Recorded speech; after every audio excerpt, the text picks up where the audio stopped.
और इस वक्त मेरे साथ सहारनपुर से किसान महापंचायत का आयोजन करने वाले कांग्रेस नेता इमरान मसूद मेरे सहयोगी जैनेंद्र के साथ मौजूद हैं। आप देख सकते हैं बीजेपी के प्रवक्ता गुरु प्रकाश जी इस चर्चा में हमारे साथ जुड़ रहे हैं। कांग्रेस की प्रवक्ता अलका लांबा जी हमारे साथ इस चर्चा में शामिल हो रही हैं और साथ ही मेरे सहयोगी मनोज वर्मा भी हमारे साथ मौजूद है। सबसे पहले आपको लेकर चलते हैं जैनेंद्र के पास, क्योंकि उन्हीं के साथ इमरान मसूद मौजूद हैं। जैनेंद्र, जरा इमरान मसूद से समझिए क्या है आज कांग्रेस का ये जो किसान आंदोलन को समर्थन देने का पूरा खाका तैयार किया गया है, जिसमें प्रियंका गांधी को मैदान में उतारा जा रहा है, इसका पूरा प्लान क्या है?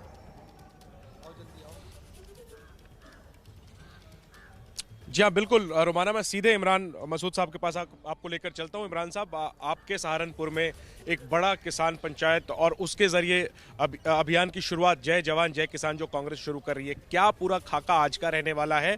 और ये जो पूरा अभियान पूरे पश्चिमी उत्तर प्रदेश में आप लोगों ने चलाने की योजना बनाई है, जो प्लान तैयार किया है, क्या हासिल करना चाहते हैं? लक्ष्य क्या है? देखिए, तीनों काला कानून वापस होने चाहिए। जिस प्रकार से पूरे देश के अंदर किसान आंदोलन कर रहा है और किसान को परेशानी है उन काले कानूनों से, सरकार बार बार कह रही है आपके फ़ायदे के लिए, किसान कह रहा है हमारा नुकसान होगा। तो जिसके लिए आप बना रहे हो वो नुकसान मान रहा है, तो इनको सबसे पहले वापस लेना चाहिए। इमरान साहब, हम किसानों के मुंह से 2-2.5 महीने से ये बातें सुन रहे हैं। आप नेता हैं, आप पॉलिटिकल बात बताइए कि आप लोगों ने जो मौके पे चौका मारने की तैयारी की है, क्या खाका रहने वाला है आज? कितनी भीड़ आपके पंचायत में जुटने वाली है? और वही जो मैंने पूछा कि लक्ष्य क्या है, निशाना क्या है, नज़र किस चीज़ पर है? नहीं, हमारा निशाना सिर्फ किसानों का आंदोलन चल रहा है। किसानों के आंदोलन के समर्थन में पंचायत है और किसानों का आंदोलन के अंदर जो हमारी मुख्य मांग है वो उन्हीं मुख्य मांगों के ऊपर केंद्रित है पूरी तरह से। जिस तरीके से पश्चिमी उत्तर प्रदेश की राजनीति में माना जा रहा है कि किसान आंदोलन की वजह से कई ज़मीन उखड़ रही है, खिसक रही है, कई ज़मीन बन रही है, क्या कांग्रेस इसमें मौका तलाश रही है उत्तर प्रदेश की राजनीति में एक पायदान ऊपर चढ़ने की, 2 पायदान ऊपर चढ़ने की, वापसी की एक संभावना नजर आ रही है कांग्रेस को? और क्या समीकरण आप लोग बना रहे हैं? नहीं, अभी ना कोई समीकरण है ना कोई संभावना है। अभी केवल किसान पंचायत का मतलब ये है कि हम किसानों के आंदोलन का समर्थन कर रहे हैं और पूरी तरीके से किसान जो कृषि कानून है, इन कानूनों को वापस लेने की वकालत कर रहे हैं। ये सिर्फ कृषि कानूनों के खिलाफ अभियान तक सीमित है या इसका जो एक्सटेंशन है ये 2022 और 2024 तक कहीं ना कहीं इसके तार हम जोड़कर देख सकते हैं? देखिए, आप मुस्कुरा भी रहे हैं, सच्चाई है। देखिए नहीं, हमने बार बार कह रहे हैं कि हम पहले दिन से कांग्रेस पूरे देश के अंदर किसानों के साथ खड़ी है। राहुल जी का 2015 का अगर आप पार्लियामेंट की स्पीच सुनेंगे तो जो राहुल जी ने उस वक्त बोला था वो तमाम चीज़ें चरितार्थ हो रही हैं।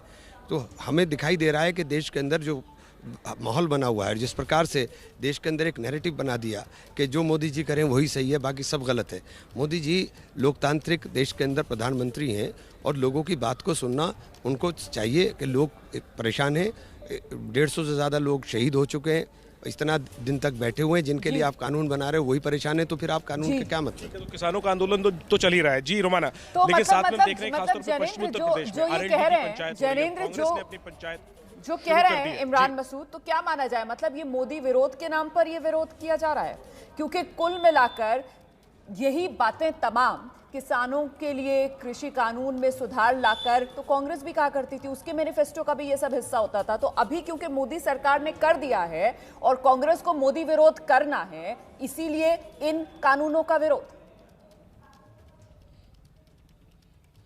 बिल्कुल, स्टूडियो से रोमाना जी का सवाल है कि जो सरकार ने जो कानून बनाए हैं वो कृषि सुधार की तरफ एक कदम है और प्रधानमंत्री ने भी ये तर्क दिया कि ये सारे सुधार तो कांग्रेस भी करना चाहती थी। अब आप लोग विपक्ष में हैं, तो मोदी विरोध के लिए क्या आप लोग विरोध कर रहे हैं? बिल्कुल नहीं, उसका पूरा प्रारूप ही आपने चेंज कर दिया। हमारा मकसद किसान को फ़ायदा देना है, हमारा मकसद बाजार को चंद लोगों को परोसना नहीं है। हम चाहते थे कि किसान को किसान की फसल का वाजिब दाम मिले, बिचौलिए उसके अंदर से समाप्त हों, लेकिन उसका मकसद कतई तौर पर नहीं था कि आप भंडारण की अनुमति दे दें। आपने भंडारण के लिए जो अनुमति दे दी है, लोगों ने भंडारण के लिए पहले ही अपने लॉजिस्टिक तैयार कर लिए। पूरा का पूरा 80 करोड़ लोगों का बाजार आप चंद उद्योगपतियों को जो परोसना चाहते हैं, हम उसके विरोध में। लेकिन जब किसान 2 महीने से डटे हुए हैं, तब जब कानून वापस नहीं हुआ, आप लोगों के पॉलिटिकल अभियान से कानून वापस होगा, बल्कि तो सरकार को और कहने का मौका मिल जाएगा कि देखो इन सब के पीछे राजनीति थी, पहले किसान और अब राजनीतिक पार्टियां आगे आ गई हैं। तो ये तो कहीं ना कहीं आप एक एडवांटेज दे देंगे बीजेपी को, वो कह पाएगी कि देखो राजनीति हो रही है। सभी देश के वासी है ना, हम देश के रहने वाले हैं और किसान भी हैं। हम देशवासी भी हैं, किसान भी हैं, और हमारी समस्या का जो मूल है वो सबकी एक ही है। तो सब अपनी समस्या के लिए हम लोग लड़ रहे हैं और कांग्रेस उसके अंदर पहले दिन से समर्थन कर रही, कोई आज नई बात तो है नहीं।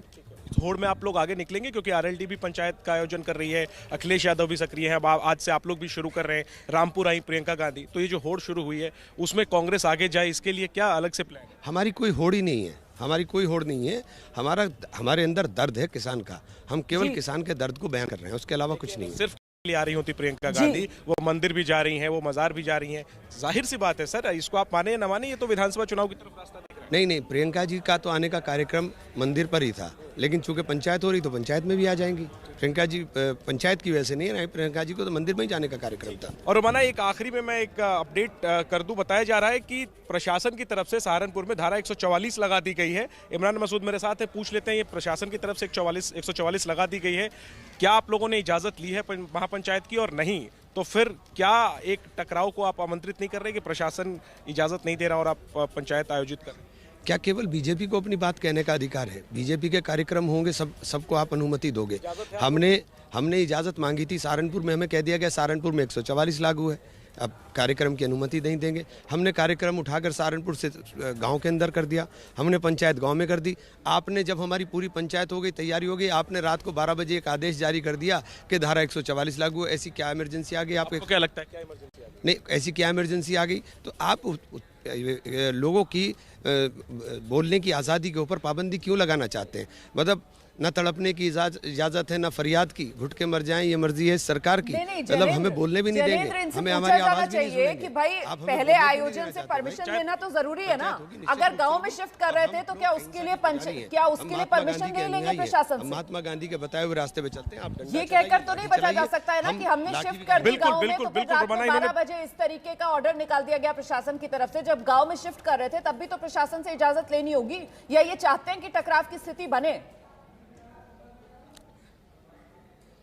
बिल्कुल रोमाना, ये मैंने पूछा, हालांकि शायद प्रशासन से भी ये पूछा जाना चाहिए कि गांव में 144 लागू करने का मतलब क्या है। रोमाना का सवाल है जो मैंने आपसे पूछा भी कि आखिर परमिशन तो जरूरी होती ना, आप ही सरकार में होंगे तो आपकी इजाजत के बगैर कोई थोड़ी कुछ कर लेगा। अगर प्रशासन कह रहा है कि 144 है, चलिए शहर में भी है गाँव में भी है, तो बगैर इजाजत के फिर आप क्यों कर रहे हैं? इससे तो फिर टकराव हो सकता है। जो हमने 26 जनवरी को देखा, इसके बाद से तो बहुत डर लगता है कि किसान के नाम पे कोई भी कुछ भी कर सकता है, कानून को हाथ में ले सकता है। फ्रीडम ऑफ स्पीच हमारा फंडामेंटल राइट है, हमें अपने बात रखने का अधिकार है, आप उससे हमें रोक नहीं सकते। शांति 100% शांतिपूर्वक होगा। कोई नहीं, इजाजत किस बात की? कहीं इमरजेंसी लगी हुई है? फ्रीडम ऑफ स्पीच तो ठीक है, लेकिन जब अनुच्छेद 19 की बात नेता करते हैं तो उसी अनुच्छेद 19 के अंदर भी जो सीमा है इस फ्रीडम ऑफ एक्सप्रेशन की, वो परिभाषित की गई है। ये फ्रीडम ऑफ एक्सप्रेशन जो है वो देश की सुरक्षा, संप्रभुता या अखंडता की कीमत पर नहीं किया जा सकता है। नेताओं को इस बात को समझना चाहिए।